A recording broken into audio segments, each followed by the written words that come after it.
अमृत फल पुस्तक के ही कुछ अंश है।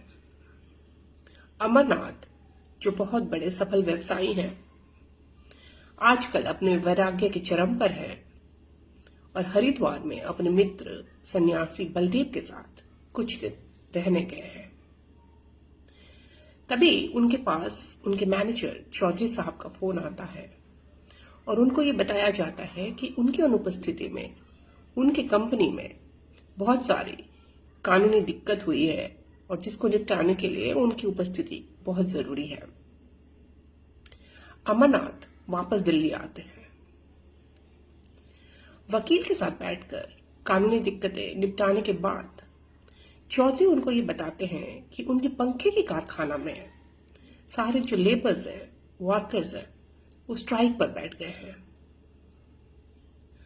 ये सुनने के बाद अमरनाथ थोड़ी देर चुप रहते हैं और उसके बाद चौधरी को कहते हैं, चौधरी, चाहे तुम हजारों, लाखों, करोड़ों पंखे बना लो, लेकिन इस पृथ्वी को निदारुन निदाग से बचा नहीं सकते। निदाग माने सूर्य का कठोर ताप। चौधरी कुछ समझ नहीं पाए और हां करके अमरनाथ के मुंह को देखने लगे। तभी अमरनाथ ने ये घोषणा किया, चौधरी, पंखे की कारखाना को बंद कर दिया जाए।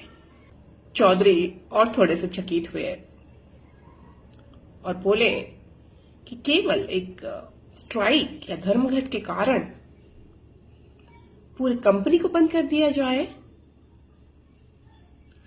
अगर ऐसा होता तो अल्पिन कंपनी से लेकर एरोप्लेन बनाने तक की कंपनी सब कुछ को बंद कर देना पड़ता तो सारी पृथ्वी के सारे इंजन, सारे यांत्रिक तकनीक कब के बंद हो चुके होते। अमरनाथ ने कहा, चौधरी, अगर ऐसा होता भी तो क्या नुकसान हो जाता। चौधरी को अमरनाथ की बातें बचकानी लगी तो उन्होंने कहा कि हाँ, आपके घर में एसी चल रही है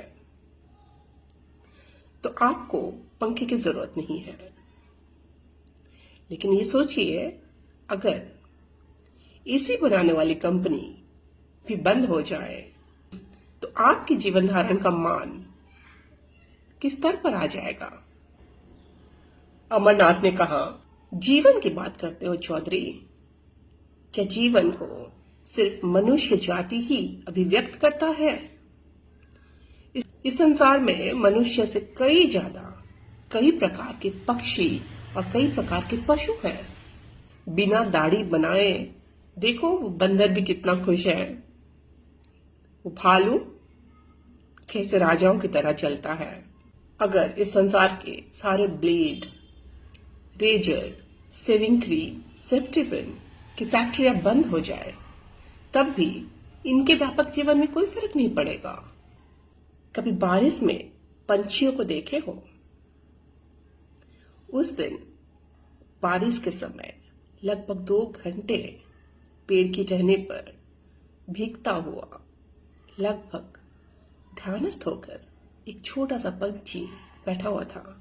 खिड़की के इस पार मैं सुरक्षित था, लेकिन उस पंछी के मन में मेरे प्रति कोई ईर्ष्या भाव नहीं था।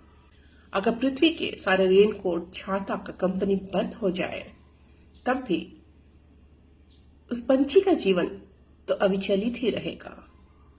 हाँ, ये बात सच है कि इंसान ने बहुत सारे पशु और पक्षियों को नष्ट कर दिया है। अगर वो लोग आज होते भी तो तुम्हारे विश्वविद्यालय, कोर्ट कचहरी, जीवन बीमा इत्यादि के बिना भी जीवित ही होते हैं।